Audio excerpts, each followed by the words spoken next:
Ducktales, 20 years later, by anonymous number 9643053. Episode 4. The sun was on high the first day of Dewey's future when coming to his possession. His normally rather clipped, clean style seemed rusted and rumpled, as if he had been in a hurry to dress that morning. His deep tie, deep navy, stood out particularly crooked. He stood by a limo near the seaports just outside Duckburg, where many McDuck Enterprises imports and exports floated side by side with several recreational sailboats and yachts. By his side eternally, Abigail stood, wearing a demure sundress and a big hat with a pink flower pinned to it. She looked over to her boss. Neither of them particularly noticed or reacted when Abigail reached over and straightened Dewey's tie. Ugh, where is it? Said Dewey, checking his shiny deep watch. It's coming by plane, isn't it? It should have been here an hour ago. Busy with Dewey's tie, Webby spoke. Be patient, Dewey. They're coming in all the way from India. It's bound to take a while. Tapping its orange wet foot, Dewey let his arms cross in front of his chest. He didn't dare show it, but butterflies had taken up residence in his stomach. His heart, inspired by the insectoid displayed right below it, was fluttering around his chest. He wanted these samples. Suddenly, his ears heard the sound of propellers. His eyes followed the sound until he saw, in the distance, a yellow seaplane, one of those convoying combinations passengers and cargo planes. His fluttering heart suddenly jumped into his throat as the plane got closer. There it is! He said a little too loudly, before running over towards the docks where the plane would land.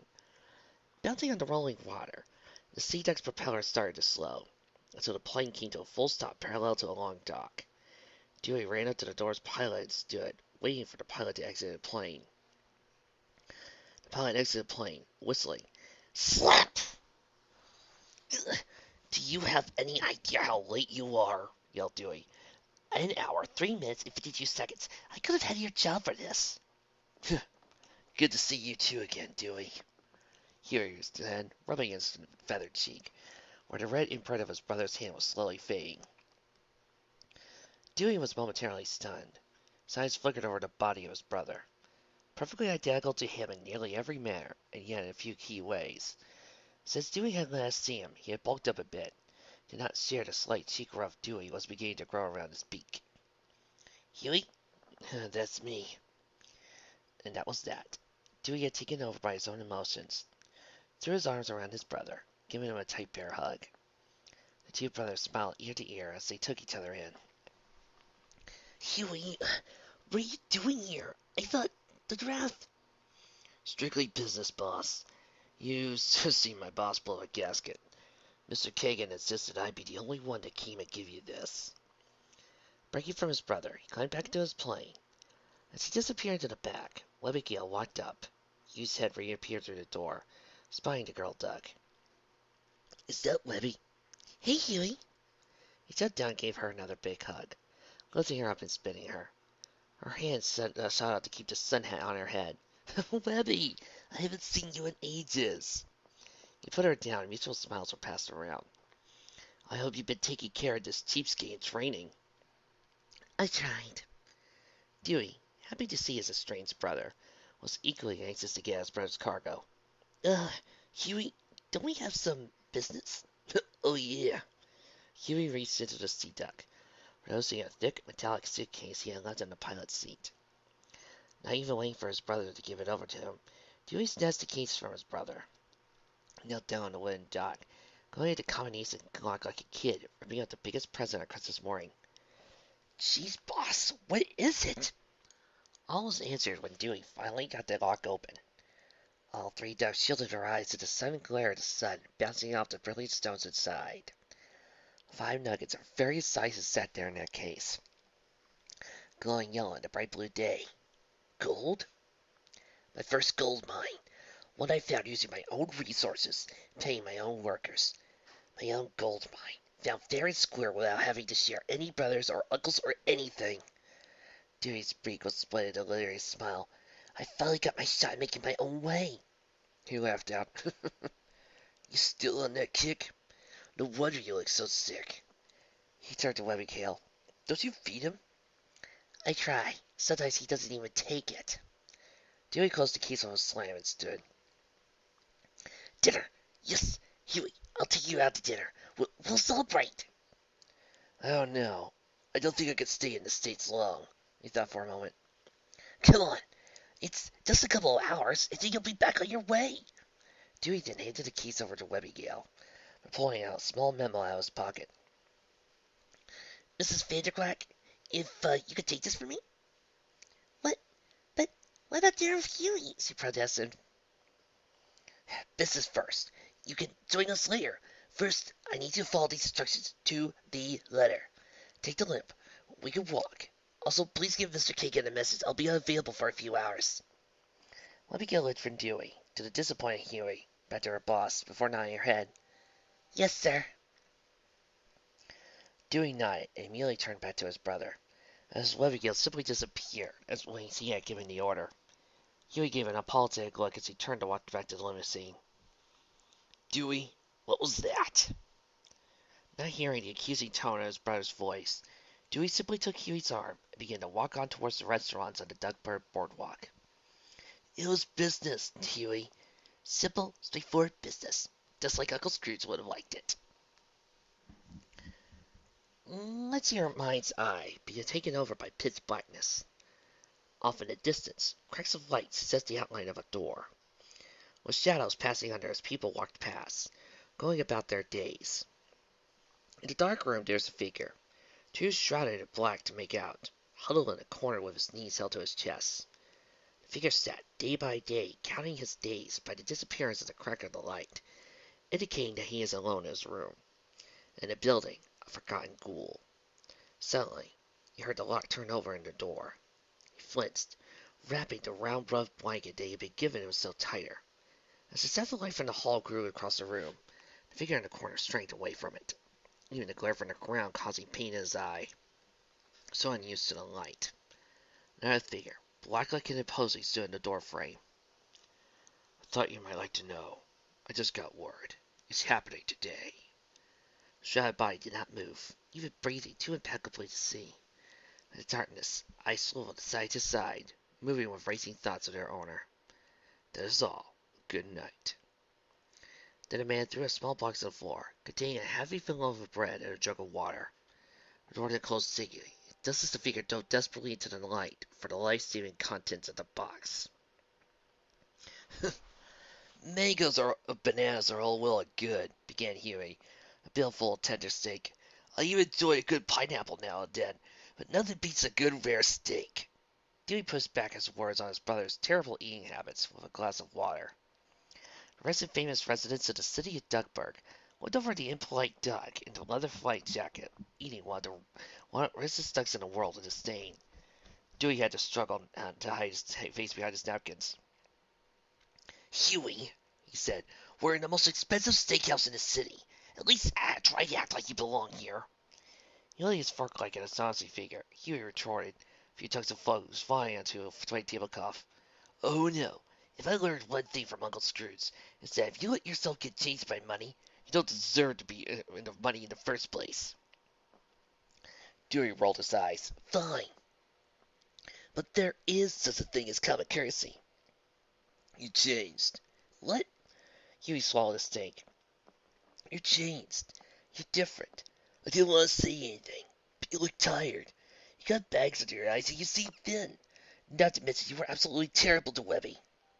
Webby, Miss Vanderquack is my most personal assistant and housekeeper. It's her job to follow my directions. I would have liked for her to join us for dinner. Yes, well, I needed that done. His face seemed amicable as he stuffed another chunk of meat into his bill. You're trying so hard. To do what, Huey? To be like Uncle Scrooge? Why not? He was a great man, and I think he improved by taking over his businesses. He crossed his arms over the side of the table, empty except for the glass of water. Unlike my brothers, who ran at the first sign of... Hey, don't play the game at me, Dewey. He swallowed. I know I had circumstances. I shouldn't even be in this country. Can't blame me for not wanting to fight in a war I don't believe in. Uncle Donald didn't see it that way. Uncle Donald, rest his soul, was an utter tool. Don't you dare, Huey! Don't you dare talk about Donald like that! When Mom died, that man raised us like his own kids for years. Then, at the first sign of wartime in Korea, he fobbed us onto Uncle Scrooge. Can't think that kind of blind patriotism is all a good thing, do you? I would like to say, in the recent comics, it's been established that Duck, the triplets' mother, is currently in space. She's been gone for a very long time, but she thinks he's only been gone for 10 minutes. He was a career Navy man. What would you expect him to do? He fought in War II. It was simpler back then. In their fight, the two of them had begun gesturing wildly. And besides, living with Uncle Scrooge was the best thing to ever happen to us. What was wrong with living with Uncle Scrooge? Huey grimaced. Nothing was wrong with it. It's just that I don't know how he could have abandoned us like that. Especially after Mom... Dewey placed his cheek in his hand. I know, Huey. I know. It wasn't nice of him, but we've got to respect him. It broke his heart to see you run off like you did. I think it might have led him to disappearing. You can't blame that one on me, Dewey.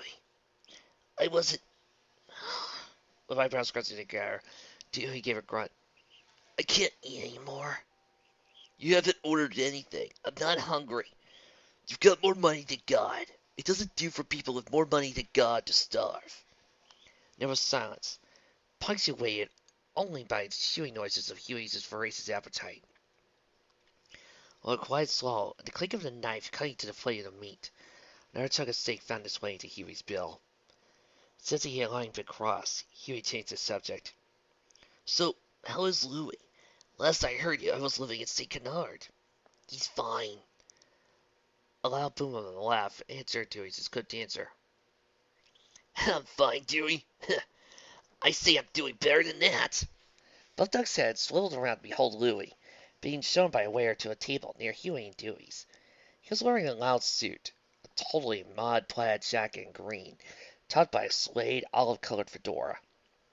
The first few buttons of his shirt stood unbuttoned, revealing a gold chain within. Hanging by his arm was the beautiful hands of a young, beautiful goose, wrapped in a loose-fitting evening dress in deep purple, diamonds dripping from her neck and long gloved arms. Her red hair stood at the top of her head, pinned to the up by another diamond clip. Huey and Dewey stared right at their sight of their brother with such an hard candy, and all thought of their flight flew out the window. Well, isn't anyone going to say hi? Before anyone could say anything, however, he snapped his fingers. Garçon! Put our table together with my brothers. We got a lot of catching up to do. As the waiter went on, there was no more hesitation. Huey jumped up, grabbing Louis in another massive bear hug. Louis, I didn't think I'd get to see you. How the hell are you? Just fine, Huey. He was let down, adjusted his clothes and hat. Lorelei, he said, extending a hand suavely to his pretty date. I'd like you to meet my twin brothers. The first one in the pilot drag is Huey Duck, and the one who looks 50 years old, 20 years too early, is Dewey. Fellas, he said, wrapped his arm around the girl's thin waist. This is Lorelei Lou. Charming, said Dewey, slightly less excited about his brother's sudden appearance. What are you doing here, Louie? I thought you were in St. Canard throwing Scrooge's money in a incinerator to get somewhere. My brother, Dewey. Still living on bread and water, I see. Hold the bread. He then laughed. The little girl laughed along. All of them sat around a now double-sized table. Lorelei holding a long cigarette holder, one lit one up. Huey began the conversation. So, what have you been doing? St. Canard treating you well? Haven't been shaken down by any supervillains, have you? That superhero thing's a lot more boring than it's cracked up to be. Something happens, a villain tight stuffed in, blusters on, chases someone's away. Half the time they don't even catch the bad guys. Lorelei was all smile. That's just the new guys, Ducky. I hear that Darkwing Duck always gets his man. There was a momentary flinch in Louie's expression. Before was back to his former self. Isn't she just together? It seems you changed too, Louie, said I don't remember you being this excitable. I learned life, guys. It doesn't, all the money in the world doesn't mean squat if you don't got anything with it. I placed the dot in the sentence with a slight look towards Dewey. Anyway, speaking of money, how's business, Dewey? Just fine, Louie. Huey jumped in. He struck gold. Gold? Really? Well, aren't you just the best little 49er who walked across the Yukon? He smiled. Suppose you didn't need my help after all. Louie. Sorry, bygones and all that. You did very well yourself, even if you didn't drive me out. Dewey nearly exploded, ball of feeling pouring out through his eyes and mouth. I never... But just in time, he put the lid back on, was able to attain his calm demeanor. You know as well as I do, I never drove you out. You drove yourself out by being a wasteful, sloppy businessman. The claws come out, Lorelei. We make it so now, he said to his date, who was fascinated by the interplay between the three brothers. Just because you refuse to see McDuck Enterprises as anything other than a machine to create more money. It's a business, Louie. And that's exactly what business is. Spending money to create more money. If a business spends something, he should expect a profitable return.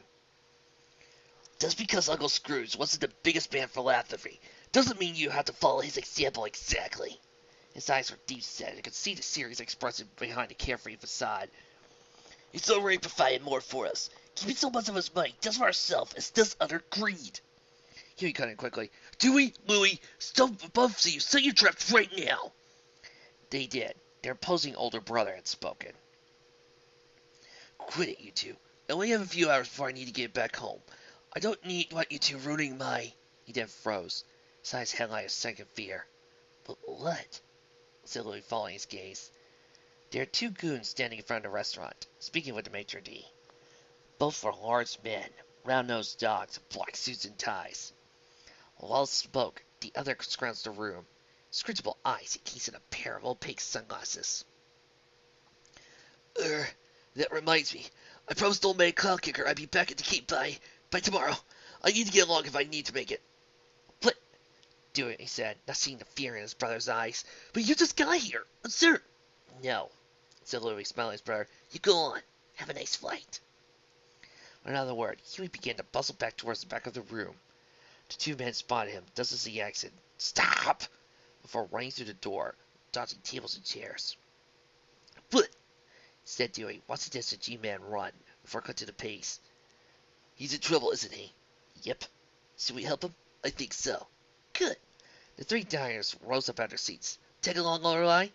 Well, However, Lorelei was cut up by a series of loud bangs, like 100 firecrackers taped together. Diners all around ducked into their food and under their tables, recognizing the telltale sound something being riddled by bullets.